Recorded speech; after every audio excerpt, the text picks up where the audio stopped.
अॼु की वीडियो में ॻाल्हि कंदासीं जलाल चांडे जी उहा फिल्म जेका सिंध में तमामु घणी पॉपुलर थी, जंहिंजो नालो जलाल चांडियो हो। दोस्तों उन में कुछ हक़ीक़तनि जे बारे में ॻाल्हि कंदासीं त जलाल चांडियो पाण त उन फिल्म में कमु कयो। जलाल चांडे जा जेके कलाम हुया उहे बि उन फिल्म में सिंधी उहे सॉन्ग उन में रिलीज़ कया विया। लेकिन जलाल चांडियो जंहिं घोड़े ते सुवार हुयो उहो घोड़ो किथां जो हो ऐं छा उहो घोड़ो जलाल चांडे जो हुयो ऐं जलाल चांडे खे इन फिल्म जे लाइ कंहिं राज़ी कयो। दोस्तों जलाल चांडियो इहो फिल्म ठाहिण जे लाइ राज़ी न हुयो, लेकिन जलाल चांडे खे कंहिं जेको आहे सो चयो, पोइ उन जे चवण जे करे जलाल चांडियो इन फिल्म जे लाइ राज़ी थियो। दोस्तों तफ़सीली वीडियो में ॻाल्हि कंदासीं ऐं जलाल चांडे खे इन फिल्म जा पैसा घणा ॾिना डायरेक्टर, उहा बि इन वीडियो में ॻाल्हि तफ़सीली कंदासीं। वीडियो खे तव्हां सुठो लॻे लाइक ऐं शेयर कयो, चैनल खे सब्सक्राइब कयो ऐं सुठो कमेंट ॾेई पंहिंजे राय जो इज़हार लाज़मी ॾींदा। दोस्तों जलाल चांडे वटि जॾहिं डायरेक्टर वियो त चई तव्हां जलाल चांडिया मां हिकिड़ी फिल्म थो ठाहियां तुंहिंजे मथां ऐं इन फिल्म में सॉन्ग बि तुंहिंजा रिलीज़ थींदा ऐं फिल्म बि तोखे ई करिणो आहे। लेकिन जलाल चांडे जवाबु ॾेई छॾियो डायरेक्टर खे त मुंहिंजो फिल्मनि में को बि इंट्रस्ट कोन्हे को ऐं फिल्म मां न कंदुसि। त पोइ डायरेक्टर कुझु ज़राइनि जे मुताबिक़ इहा ख़बर पई आहे त उन डायरेक्टर पोइ वरी असद कुरैशीअ सां राब्तो कयो ऐं असद कुरैशीअ खे इन फिल्म जे लाइ जलाल चांडे खे रिक्वेस्ट करण जे लाइ चयो वियो त असद कुरैशी तव्हां जलाल चांडे खे चयो त हे फिल्म ठाहिण जे लाइ जलाल चांडियो राज़ी थिए। ऐं जलाल चांडे जी इहा बि ख़्वाहिश हुई त इन फिल्म में जेको आहे सो असद कुरैशी बि मूंसां गॾु हुजे।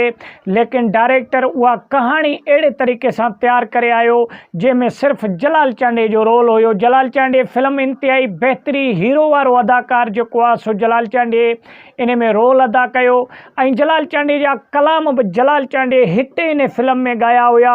ऐं जंहिं घोड़े में सुवार हुयो जलाल चांडे जो हिकु बहितरीनु घोड़ो हुयो पंहिंजो, जेको सवें मेल खटियल हुयो। दोस्तों उन घोड़े जे बारे में बि असां पंहिंजे चैनल ते वीडियो अपलोड करे चुका आहियूं।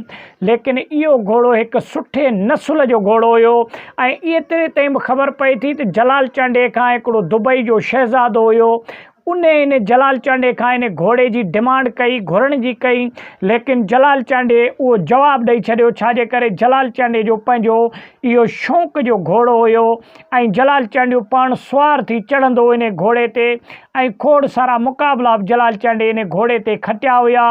ऐं इहा फिल्म जेका जलाल चांडे जी जेका रिलीज़ थी इन में जंहिं घोड़े में जेको आहे सो चढ़ियल आहे जलाल चांडियो, उन घोड़ो जलाल चांडे जो पंहिंजो हुयो। दोस्तों जलाल चांडियो हीरो जो बि किरदारु अदा कयो, जलाल चांडे जा सॉन्ग बि इन फिल्म में आया ऐं जलाल चांडे जो घोड़ो बि इन फिल्म में हो। लेकिन जंहिं फिल्म में जलाल चांडे इहो किरदारु अदा कयो, जलाल चांडे खे डायरेक्टर सवाइ 1 लख रुपया ॾिनो हुयो। उन टाइम जी ॻाल्हि आहे दोस्तों, 1 लख रुपया वॾी ॻाल्हि हुई। लेकिन जलाल चांडे जी जेका फिल्म रिलीज़ थी उन 18 लख रुपया कमाया हुया सिनेमा हॉलनि में ऐं एतिरी टिकट ब्लैक ते खपी इन जलाल चांडे जी फिल्म में जेका हद खां ॿाहिरि। दोस्तों ऐं जेके सिनेमा हॉल हुया मालिकान उन्हनि बि लखें रुपया कमाया हुआ उन ॾींहुं जंहिं ॾींहुं जलाल चांडे जी इहा फिल्म रिलीज़ थी। त वॾी महिरबानी, मिलंदासीं नेक्स्ट वीडियो खणी तव्हांजे लाइ जंहिंमें जलाल चांडियो हिन ईदनि जे दौरान छा कंदो हुयो ऐं कहिड़ी मसरूफ़ियात हुई जलाल चांडे जी। नेक्स्ट वीडियो इंशाल्लाह तव्हांजे लाइ